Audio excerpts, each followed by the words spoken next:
Welcome to part 2 of DigitalThinker's series on EAM List View Essentials. This video focuses on searching and filtering. When it comes to filtering on list view, there is a filter row located underneath the column headers. There is also a quick filter. Before I move on, it is important to mention there is a system-wide install parameter that controls whether the filter row displays automatically.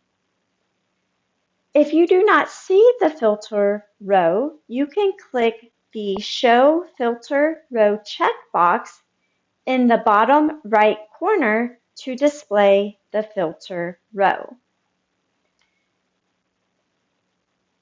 Use any of the columns to help narrow down your search.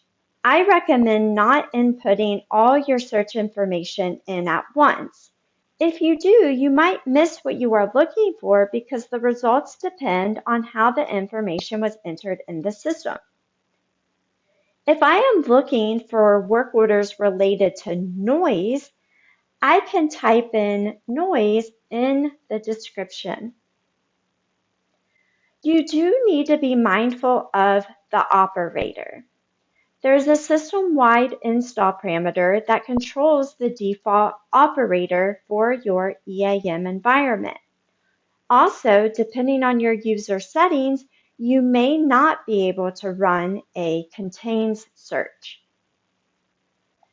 You can use the fields across all columns to narrow your search.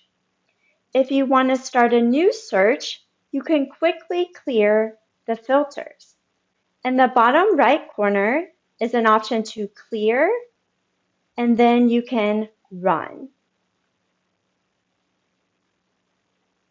Let's say I am reviewing the operations preventive maintenance work orders. In this example, the department is a column in the data spy layout. So I can enter a full or partial value.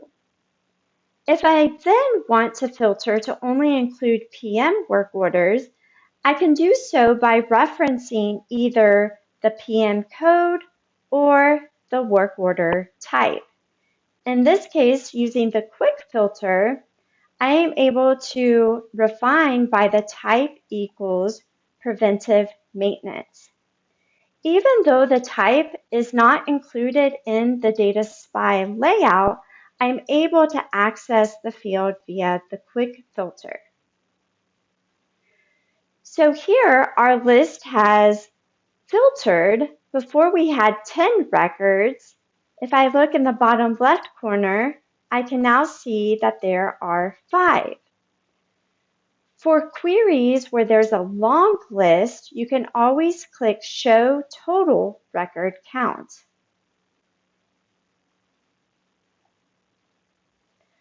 One more thing to mention is wildcard searching. Perhaps I am looking for monthly inspections, but I want to refine this to only include those associated with the conveyor belts.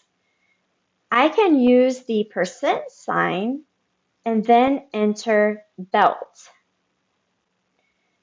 Be mindful because the order of the characters does matter. If I were to enter belt, then %, then month, there were no records to display. That covers the basics of searching and filtering. Join me for part 3, where we will look at updating multiple records at once and exporting to Excel. Have a great day!